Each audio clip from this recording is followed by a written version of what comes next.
Bonjour à toi, je suis ravi de te retrouver pour ce nouvel épisode sur une thématique que j'affectionne particulièrement car c'est là-dessus que repose une grande partie de mon cursus de formation en programmation neurolinguistique, en PNL, et c'est ce qui contribue le plus à changer ma vie, celle de mes clients et qui me permet de m'améliorer sans cesse au quotidien.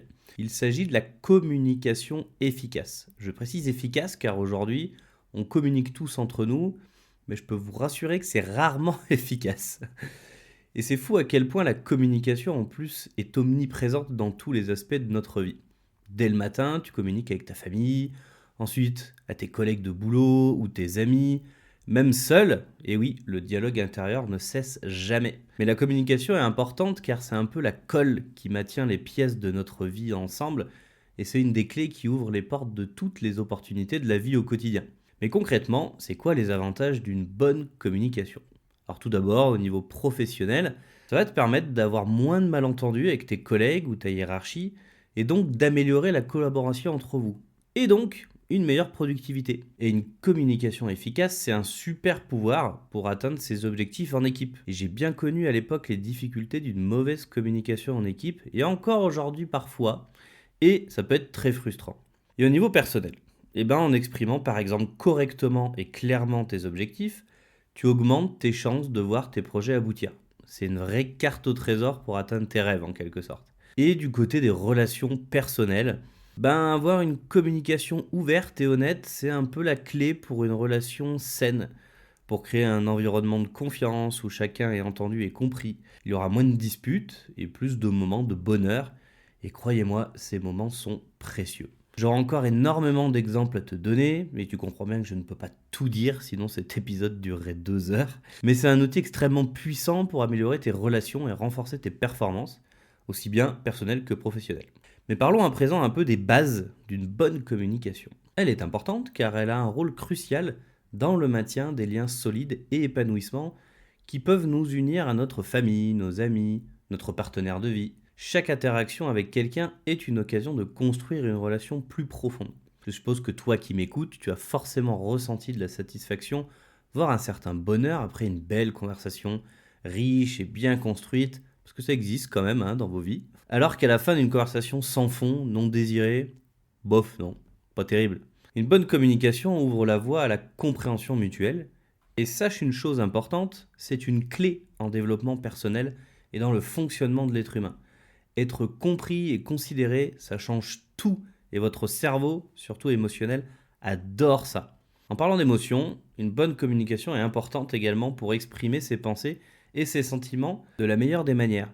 Ce qui permet à autrui de mieux nous connaître, de créer de l'empathie aussi, et de renforcer considérablement les liens émotionnels qui vous unissent, ou vous uniront à l'avenir. C'est une clé dans la résolution des conflits, on en parlera un petit peu plus tard dans l'épisode. Exprimer correctement des gratitudes, des compliments, des encouragements, renforce les relations. C'est un peu comme nourrir les racines d'une plante, plus on communique positivement, plus la relation s'épanouit. Et qu'en est-il des relations plutôt d'ordre amoureuse? C'est la pierre angulaire d'une relation réussie. Je pense que tu sais déjà ça, même si tu as du mal à mettre en pratique correctement. Je ne saurais te donner un chiffre exact du nombre de personnes que je vois avec des soucis de relation juste parce qu'ils communiquent mal, mais surtout parce qu'ils ne savent pas, et on ne nous l'a pas réellement appris non plus, ou pas correctement. Partager tes rêves, discuter ouvertement de tes préoccupations, exprimer ton amour renforce l'intimité, c'est prouvé, hein. C'est comme construire ensemble un pont solide entre deux cœurs, un peu. En résumé, une communication plus efficace, c'est un véritable ciment social. Ça édifie la confiance, la compréhension mutuelle, ça permet de résoudre les conflits et surtout de moins en créer, et ça nourrit l'amour de soi et entre les personnes. Et maintenant, si on parlait un peu des conséquences d'une communication inefficace, c'est un terrain fertile pour les problèmes et les malentendus, et ça aura des conséquences délicates dans ta vie pro, perso ou sociale. Les malentendus, avec une communication trop floue ou ambiguë, qui peut conduire à des interprétations erronées, c'est un peu comme jouer au téléphone arabe avec la déformation du message initial. Le conflit, souvent créé par des sentiments ou des préoccupations non exprimées clairement, et par l'accumulation, ça crée un terrain propice au désaccord, un peu comme la pression d'une cocotte minute prête à exploser. Côté pro, ça va entraîner des erreurs, des retards et de l'énervement, donc du stress. Les projets vont dérailler car les objectifs seront mal compris. Ça va nuire à la productivité, voire à la réputation de l'équipe. Côté perso, ça engendrera des frustrations aussi, un sentiment d'isolement peut-être, une incompréhension des proches, entre autres, ou pire, de ne pas comprendre leurs besoins. Ça peut créer des barrières émotionnelles difficiles à surmonter. Enfin, on peut perdre confiance en estime de soi et se créer un mal-être émotionnel. Par exemple, ton patron te donne une tâche sans explication claire de ce qu'il attend. Tu vas avoir une interprétation qui sera forcément différente de lui, car tu vas te baser automatiquement sur tes propres expériences de vie. Et le résultat final sera complètement en dehors des clous, avec du retard potentiel et énormément de frustration. Il y aurait aussi peut-être un coût final plus élevé et un patron qui sera mécontent, car oui, ça sera jamais de sa faute. Autre exemple, dans ta relation de couple, tu gardes sous silence tes préoccupations, tes soucis, mais l'autre, car vous êtes quand même assez connectés, va sentir qu'un truc ne va pas. Mais sans une communication ouverte et efficace, l'autre va s'imaginer tout et n'importe quoi. La confiance va finir par s'effriter, ça va créer des doutes, qui ensuite créeront à plus ou moins long terme des croyances et pourrir la relation. Sache qu'il y a 9 possibilités de ne pas se comprendre entre ce que tu penses, ce que tu veux dire, ce que tu crois dire, ce que tu dis, ce que tu veux entendre, ce que tu entends, ce que tu crois comprendre, ce que tu veux comprendre et ce que tu comprends finalement. 9 possibilités de ne pas se comprendre entre deux personnes. À présent, je vais te parler du rôle de tes 5 sens dans la communication. Parce qu'ils sont importants, ces 5 sens. Ils ont un rôle fondamental dans la manière dont tu perçois et interagis avec ton environnement. Chacun des sens influence ta communication de manière unique, ajoutant des nuances, des dimensions à tes interactions en fait. D'abord la vue. Il est souvent considéré comme le sens prédominant dans la communication. Comment tu t'habilles, le langage corporel, tes expressions faciales, ton environnement visuel, tout ça, ça transmet des infos. Et les gestes et les mimiques peuvent compléter ou contredire tes paroles. Ça permet d'ajouter une couche de signification à la communication verbale. Le non-verbal constitue environ 50-55% de ta communication, sache-le quand même. Ensuite, on a l'ouïe. Les mots que tu choisis, le ton de ta voix, le débit, même les silences influent sur la façon dont ton message est reçu. La musique, les bruits ambiants, les intonations peuvent également jouer un rôle dans la perception globale de la communication. Le toucher, mais on parle aussi du ressenti également, interne, c'est un moyen vraiment puissant de communication. Une poignée de main ferme, une caresse, une étreinte permettent de transmettre des émotions et de renforcer les liens. Et les émotions associées en lien également avec les autres sens peuvent changer le message et sa qualité.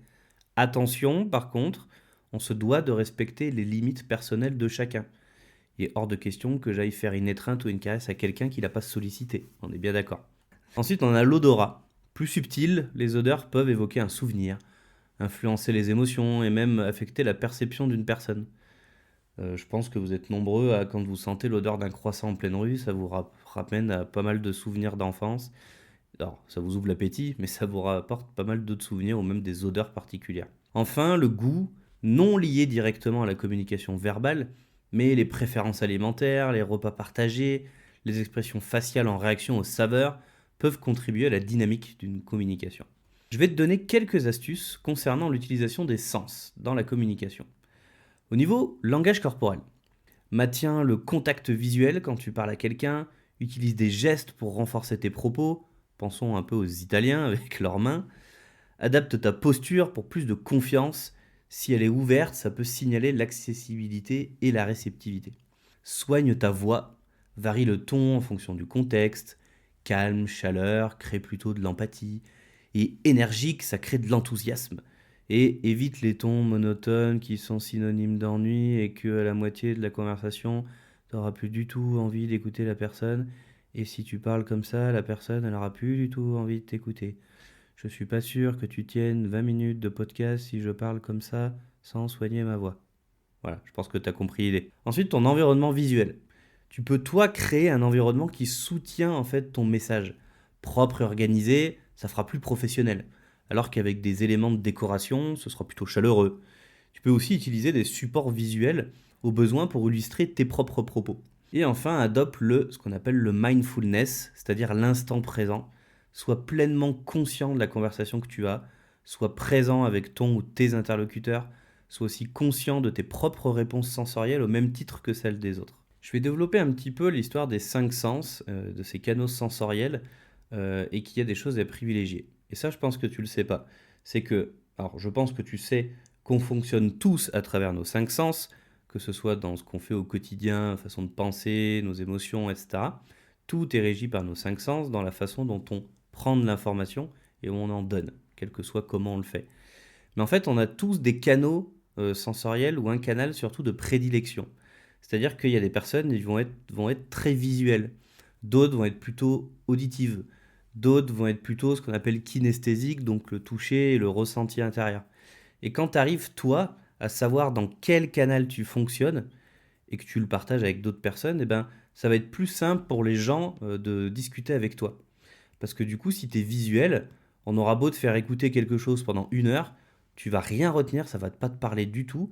Alors que peut-être le truc en question, si on te fait un dessin ou on te montre quelque chose, ben vraiment tu vas comprendre ça tout de suite. J'avais une cliente qui m'expliquait que on devait lui expliquer des schémas électriques au boulot et on lui expliquait en parlant et elle comprenait rien du tout. Et le jour où on lui a fait un dessin au tableau, elle a compris en moins de 10 secondes parce qu'elle est hyper visuelle. Et du coup, moi, j'essaye de le capter quand je fais des rendez-vous avec vous, surtout en PNL. C'est que du coup, j'essaye de capter par quel canal de prédilection bah, tu fonctionnes. Et je vais aller là-dedans pour que ce soit plus efficace en termes de communication entre nous deux. Et c'est aussi hyper intéressant du coup de connaître le sien, mais de connaître celui des autres. Parce que quand vous vivez avec des gens et vous comprenez qu'ils sont plutôt auditifs ou plutôt visuels, plutôt dans le ressenti, l'émotionnel, le toucher, et choses comme ça, bah du coup vous allez pouvoir adapter votre communication et ça va être beaucoup plus efficace. Exemple, sans le savoir à mon avis, mais un très très bon vendeur de voitures, il va adopter cette technique. Quand tu vas acheter une bagnole, si jamais t'es pas du tout visuel, un bon vendeur, il va pas du tout te parler de la courbe de la voiture, du siège en cuir, voilà, des rétroviseurs chromés, des jantes, etc. Parce que visuellement, t'en as rien à faire en fait. Par contre, si toi, t'es hyper kinesthésique dans le ressenti, il va te dire que voilà, te mettre au volant, que potentiellement tu peux te sentir puissant, que tu voilà, et aller toucher tes émotions. Alors que par contre, quelqu'un qui est visuel, il ira te parler des jantes, il ira te parler des rétroviseurs, des options, des clignotants avec, je sais pas, chez Peugeot avec la griffe, les choses comme ça. Voilà. Donc c'est hyper important et hyper intéressant. Petite parenthèse fermée. Je vais te parler d'une notion avec laquelle on travaille en PNL, qui peut être un peu complexe, mais je vais tâcher de faire simple, mais on va pas rentrer dans l'ultra détail pour autant. On a tous ce qu'on appelle des métaprogrammes à l'intérieur de notre tête. C'est des modèles mentaux qui influencent la façon dont nous traitons l'information, prenons des décisions et réagissons dans certaines situations. Ils sont considérés comme des filtres, en fait, en quelque sorte, qui façonnent ta perception du monde et ton comportement. Ces filtres déterminent quelles informations tu remarques et auxquelles tu accordes de l'importance. Ils influencent la manière dont tu comprends la réalité qui t'entoure, la manière dont tu communiques avec les autres. Ils jouent un rôle dans le processus de décision et ils affectent la motivation et les comportements. Ils influencent aussi ta capacité à t'adapter à ton environnement et ils peuvent affecter la façon dont tu abordes des problèmes. Tu arrives à comprendre tes propres métaprogrammes et ensuite ceux des autres. Il est alors possible d'ajuster ta communication afin de mieux comprendre, être compris et améliorer ta flexibilité dans les interactions. Donc des relations plus harmonieuses et une communication plus efficace. Je vais te donner quelques exemples rapides. Soit tu as un métaprogramme interne, ça veut dire que tu traites l'information en fonction de ta propre expérience personnelle, de tes propres pensées, de tes propres sentiments. Soit tu es plutôt externe, on dira. Tu utiliseras plutôt des critères externes, des normes sociales ou l'opinion des autres. Tu peux être soit global, en traitant de manière holistique, cherchant à comprendre le tableau dans son ensemble, ou alors tu seras plutôt spécifique, tendance à te concentrer sur les détails et les éléments spécifiques d'une situation. Tu peux être plutôt optionnel, c'est-à-dire que tu préfères les options ouvertes, tu aimes explorer les alternatives, ou tu peux être procédurier plutôt. Tu préfères les procédures bien structurées et tu suis des étapes et des routines. Tu peux être aussi réactif, tu réagis aux circonstances et tu ajustes les comportements en fonction des événements externes, ou tu peux être proactif, tu prends l'initiative et tu agis de manière anticipée. Là, on peut parler de l'exemple des pompiers qui, s'ils sont réactifs, bah, ils attendent qu'il y ait un feu pour pouvoir intervenir. Ou alors, il y en a, et surtout l'été par exemple, ils sont plutôt proactifs. C'est-à-dire qu'ils vont aller se placer à des endroits stratégiques pour anticiper un potentiel feu qui va arriver et être plus efficace de cette manière-là. Ce n'est pas bien ou mal d'être plus ça ou plus ça. Mais quand on le comprend, on peut alors ajuster nos programmes pour améliorer une situation donnée, bouger le curseur d'un côté vers l'autre en quelque sorte. Je vais te parler maintenant de la gestion de conflits. C'est souvent quelque chose qu'on rencontre régulièrement et qui peut nous causer du tort à la fois émotionnellement que dans les relations qu'on entretient avec autrui. Quelle technique pour résoudre ou éviter les conflits? La première et la meilleure, c'est l'écoute active et une attention totale. Évite les interruptions, donc pas être sur ton téléphone pendant que quelqu'un est en train de te parler.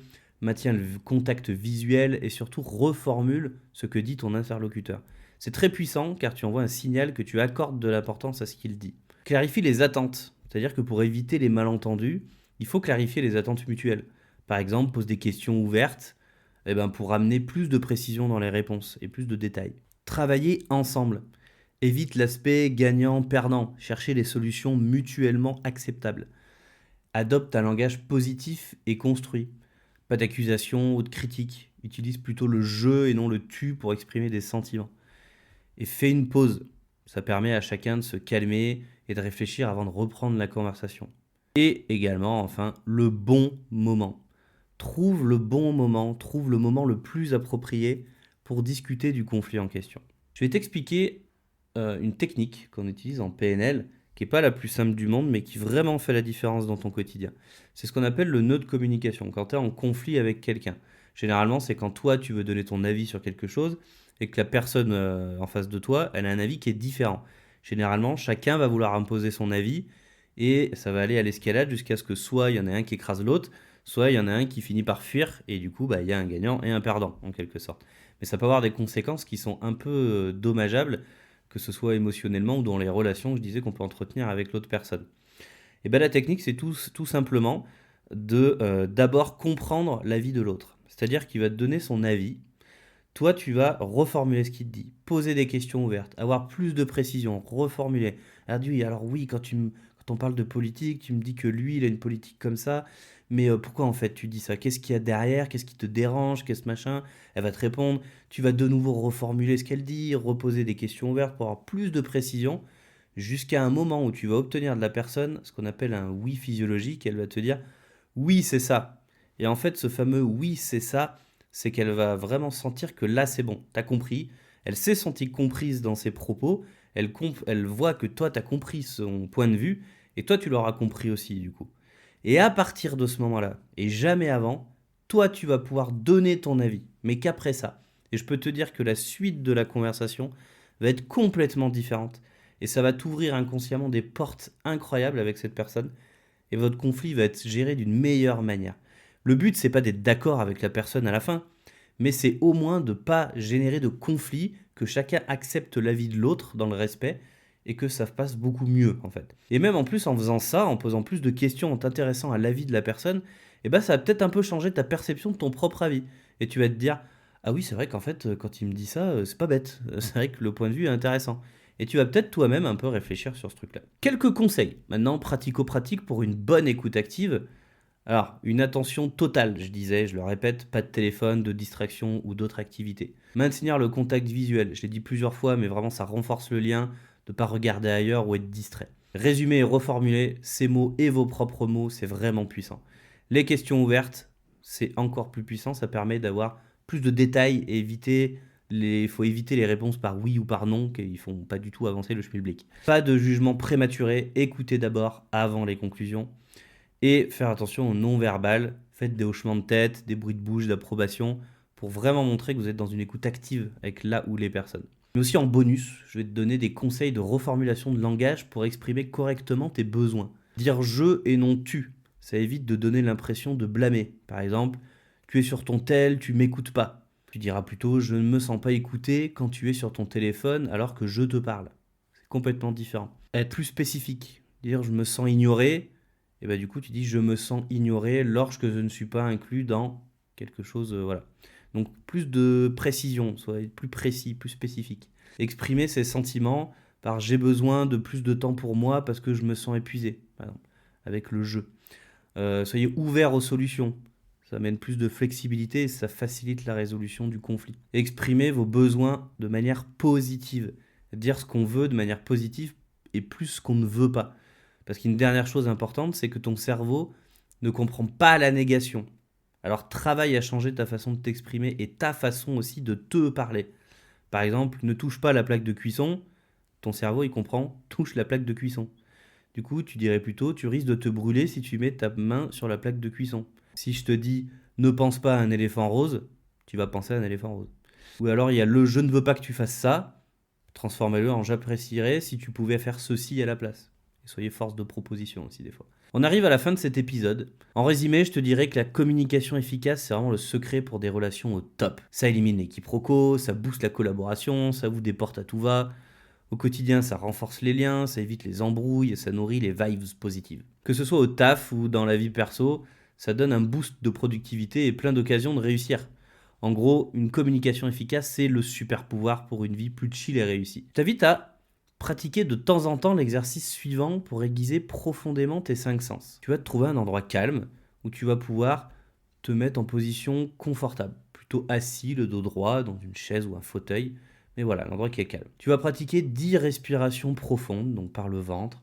Inspire, expire et de façon consciente et en fermant les yeux si tu le souhaites, en mettant la main sur ton ventre pour sentir que ton ventre monte et descend à chaque inspire et à chaque expire. Et ensuite, tu vas rouvrir les yeux et explorer chacun des sens.